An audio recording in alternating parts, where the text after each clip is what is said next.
Hi there, I'm Sean Wilmot and today we're looking at the all-new Suzuki Vitara, but this one is a mild hybrid.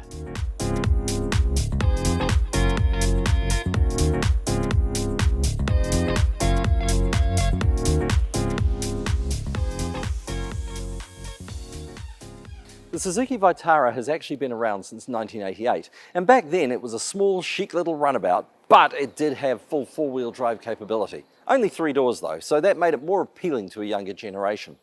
A few years later on, and Suzuki decided that the market was changing a little bit. They wanted more of a family-oriented vehicle, so they extended the bodywork to a 5-door SUV, still four-wheel drive capable, and gave it a much, much larger engine, 2.4 litres as I recall, and after that, things changed again.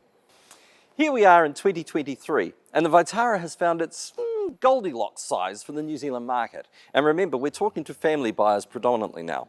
The engine size has come down too, so we've now got a 1.4 litre petrol turbocharged booster jet engine, which, in keeping with the attitudes today towards climate change, has also had included a 48-volt mild hybrid engine system. All this for the 4th generation and beyond Suzuki Vitara.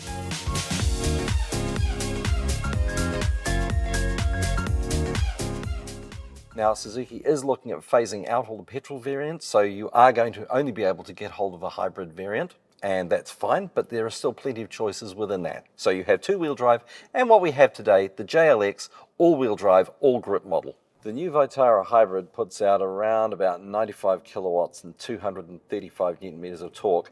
Now, the 95 kilowatt is a slight reduction over the petrol, but the torque is what counts, and that's increased over the outgoing petrol engine. What needs to be understood is that this is replacing the current Vitara petrol lineup, and as such there are comparisons that can be made. The previous model, for example, were running about 6.9 litres per 100. This one returns 6 litres per 100. The previous model had a much higher CO2 output, but being sustainable, this Suzuki Vitara with the hybrid technology is returning about 136 grams of CO2 per kilometre, which is actually really, really good from an environmental consideration perspective. The all-new Vitara Hybrid from Suzuki is the quintessential family recreational vehicle. It does Monday to Friday duty, but it's also really designed for the family to get away at the weekend, so heading up to the beach, the batch or the snow. Suzuki has put in a lane keep assist function, which is slightly different to what we're used to, in as much as you can actually turn it off if you want to. Now, turning it off is a very safe consideration because New Zealand's road conditions are such that existing paint is what the sensor picks up, and it will occasionally intervene for you when you don't actually want it to. Just a simple flick of the switch, and that's a very, very big safety feature for Suzuki and brand new.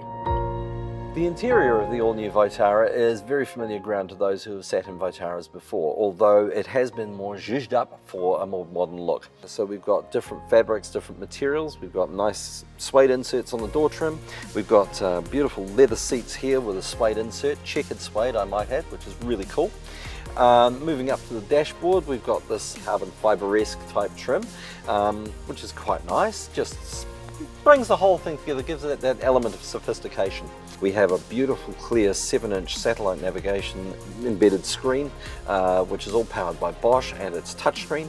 In front of the driver we have the paddle shifters, which are really quite neat when you want to get into the sport mode and get a little bit more frisky. We then have all the various requisite controls on the multifunction steering wheel, including voice command operation, and then the clear dashboard, which gives you a wealth of information in between 2 very clear and prominent dials. Things like the motor controls, the fuel efficiency figures, etc, etc.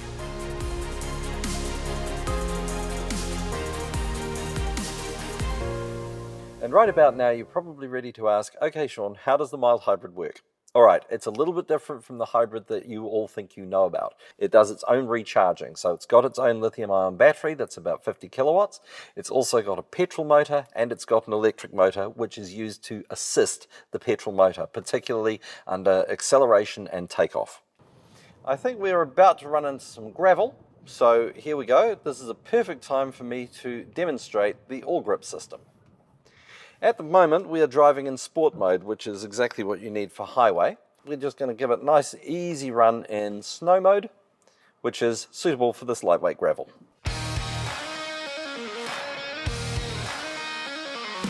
The all grip is really holding its own here. It's doing exactly what Suzuki advertises it to do. This feels incredibly confident. It's an inspiring drive. It makes you want to get out and have fun and play, but it gives you an incredible sense of control at all times as well. It's fantastic for that.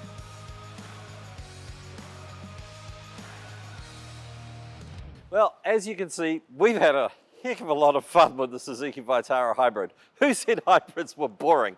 This has been an absolute winner of a trip up here. I've never been up here before, but I'm definitely coming again. And Suzuki, I'm going to tap you on the shoulder for another Vitara Hybrid.